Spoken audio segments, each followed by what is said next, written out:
वगैरह मिल जाते थे रास्ते में, अकेले डर भी लगता था। कभी हुआ ऐसा? हाँ जी, कई बार हुआ।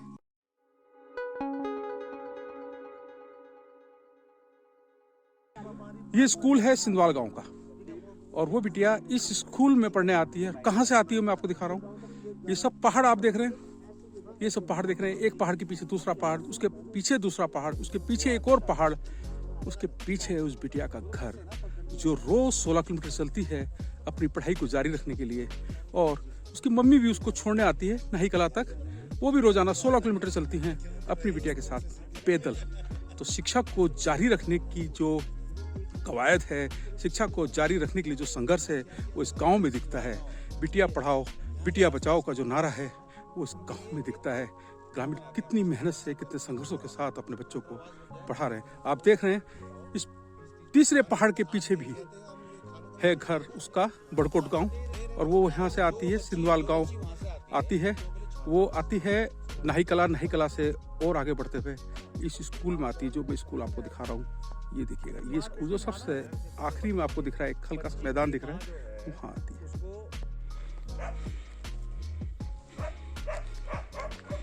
केवल एक घर है इस गांव में और लगभग 4 किलोमीटर से ज्यादा हुआ। नही कला से बता रहा हूँ मैं दूरी आपको। ही नही कला से कम 4 किलोमीटर दूर होगा। एकदम कच्चा रास्ता, पर्वतीय रास्ता, और कहीं कहीं तो यह रास्ता भी नहीं। हम पहुंच गए हैं बड़कोट गांव में।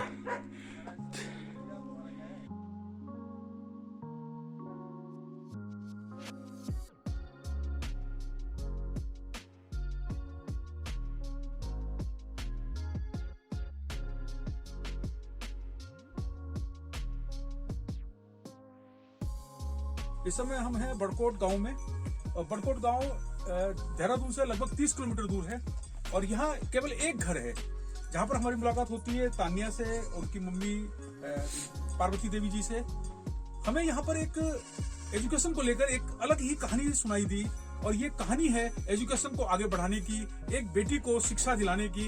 एक माँ ने अपनी बेटी को शिक्षा दिलाने के लिए एक संघर्ष किया है। उस संघर्ष के बारे में मैं आपको इनसे बात करके मैं जानकारी दूंगा।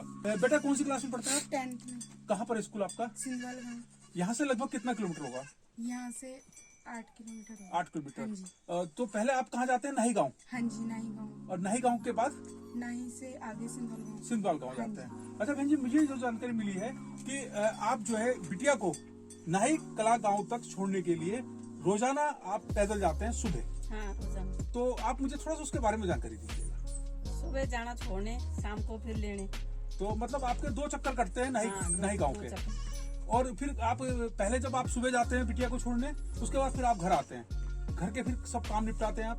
घर में क्या क्या काम करते हैं? क्या क्या काम आपके पास होता है? काम तो बकरी डंगर सभी देखने हैं जी। घास काटना है।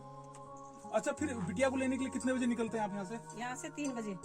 और वहाँ बिटिया कितने बजे मिलती है बेटा? आप 4:30। 4:30। हाँ जी। तो यहाँ से आपको कितना घंटे लग जाता है नही कला जाने में?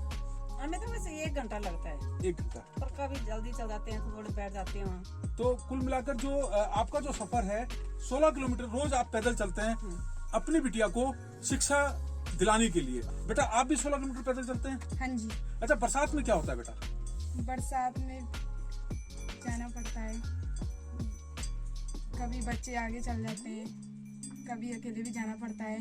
भालू की भी डर है, बगेरे की भी डर है, पर शिक्षा के लिए जाना तो पड़ता ही है। अच्छा, जीवन में आगे क्या बनना चाहते हैं आप? कुछ सोचा है बेटा? हाँ, हाँ, जॉब करना चाहती थी पर यहाँ से हो नहीं पाएगा क्योंकि यहाँ से सुविधा वगैरह नहीं। सुविधा नहीं है। हाँ जी। अच्छा, 10वीं के बाद हाँ जी। आप ओपन बोर्ड से करना चाह रहे हैं। हाँ इसकी जी। वजह क्या है? यहाँ पे ना सुविधा वगैरह कुछ है भी नहीं, इस चक्कर से। अच्छा, जब आप जो है बरसात के दिनों में जाते हैं तो जोक भी पैरों में लगती है। हाँ जी। अच्छा, कोई घटना हुई कभी, कोई ऐसी घटना हुई कि जो आपको लगा हो कि भाई मुझे अब स्कूल नहीं जाना है? ऐसा कभी हुआ आपके साथ? कभी ऐसा मन में आया? कभी वगैरह मिल जाते थे रास्ते में, अकेले डर भी लगता था। कभी हुआ ऐसा? हाँ जी, कई बार हुआ। अच्छा, जैसे बरसात हो रही है हाँ तो जी। बरसात में क्या स्कूल भी छूट जाता है या स्कूल जाते ही हैं आप? स्कूल जाते हैं बट कभी कभार छुट्टी भी करनी पड़ती थी। क्या चाहते हैं आप सरकार से? क्या होना चाहिए? हमारे लिए तो रोड और लाइट जरूरी होनी चाहिए। अगर सड़क होती तो आप कैसे जाते स्कूल? साइकिल से जाते। साइकिल से स्कूल जाते? हाँ जी। और सड़क नहीं है तो इसलिए आपको पैदल जाना पड़ता है? पैदल जाना पड़ रहा है। अच्छा, ओपन बोर्ड में आपने क्लास शुरू करने की बात कही है, आपका ये निर्णय है कि मैं ओपन बोर्ड से पढ़ाई करूंगी। रेगुलर और ओपन बोर्ड में पढ़ाई में क्या अंतर महसूस कर सकते हैं? रेगुलर तो रेगुलर होता है, प्राइवेट में तो ऐसे प्राइवेट में तो घर में पढ़ाई होती है। और अगर क्या आप चाहते हैं कि सरकार जो है वहाँ पर एक छात्रावास की व्यवस्था कर दे जहाँ पर आपके रहने की व्यवस्था हो, ऐसा चाहते हैं? कैसा अभी कभी दिमाग में ऐसी बात आई है आपके? कभी सोचा ऐसा? ऐसा हो जाए तो ठीक है, मम्मी पापा लोगों को भी प्रॉब्लम नहीं होगी, बट ऐसा हुआ नहीं। ऐसा सोचते हैं आप? हाँ जी। अभी हम बात कर रहे थे तान्या और उनकी मम्मी पार्वती देवी जी से।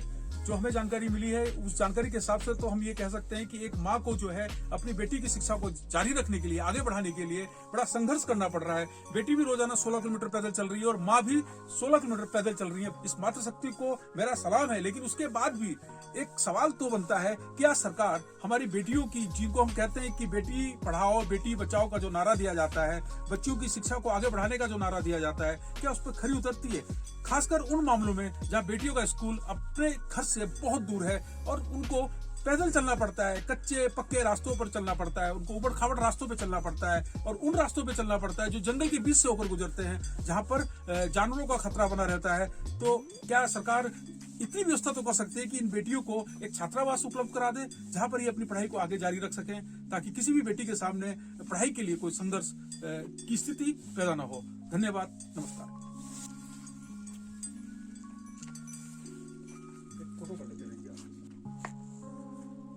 साथियों, अभी ये बड़कोट गांव में है हम। नाही कला जो गांव है डोईवाला विधानसभा क्षेत्र का, नाही कला से करीब 4 किलोमीटर पैदल यात्रा करके हम इस गांव में पहुंचे हैं। और नाही कला तक भी जब आप गाड़ी से भी जाएंगे तो वो रास्ता भी बहुत खराब है।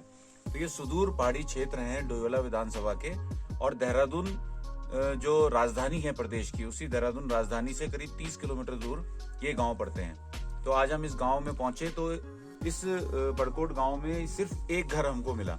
एक ही कच्चा घर है और एक ही पक्का घर है। इस घर में जो लोग रहते थे वो लोग अभी थानों में शिफ्ट हो चुके हैं, क्योंकि जैसा कि आप देख सकते हैं इतना दूर सुदूर क्षेत्र है, तो शिक्षा, स्वास्थ्य, रोजगार के लिए वहां जाना ही पड़ता है।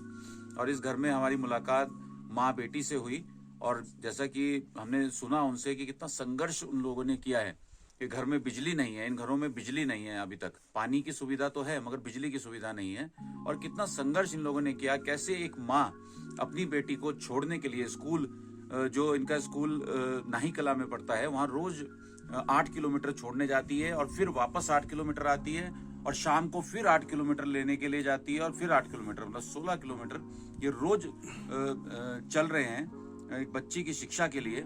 तो ये बहुत ही बड़ी एक मिसाल है। अगर गांव में जाके देखेंगे, क्योंकि गाय का चारा लाना है, दूर पहाड़ में ट्रेवल करके इतनी दूर पैदल चल के लकड़ियां लेके आनी है, दिन भर मतलब बहुत ही काम गांव में होता है, क्योंकि यहाँ पैदल चलने में और जाने में काफी समय लगता है। तब भी इतने समय वो अपनी बच्चे की शिक्षा में दे रहे हैं, यह हमें बहुत अच्छा लगा। अच्छा लगता है इतनी दूर सुदूर क्षेत्र में, क्योंकि पॉजिटिव एनर्जी होती है। मगर इन गाँव में और इन पहाड़ी क्षेत्रों में विकास कई सौ दूर है। ये तो हम कह सकते हैं कि इन गाँव में, क्योंकि एक ही परिवार है, एक ही बच्ची है जो स्कूल जाती है, तो ये स्कूल तो यहाँ इसके लिए नहीं हो सकता है। मगर नीचे जिस गांव में या नाही कला हो गया, जहाँ ज्यादा बच्चे हैं, वहाँ एक छात्रावास हो, उनकी सुविधा हो, सुविधाएं गवर्नमेंट को करने की जरूरत है। तो अगर उन गाँव में सुविधाएं होंगी तो लोग रहेंगे भी, पलायन नहीं होगा। नहीं तो धीरे धीरे, जैसे आज एक गाँव हम देख रहे हैं, एक घर हम देख रहे हैं, ये आखिरी घर बचा है, ये भी खाली हो जाएगा। ठीक है बोई जी, हमसे बात करने के लिए बहुत बहुत धन्यवाद। Thank you.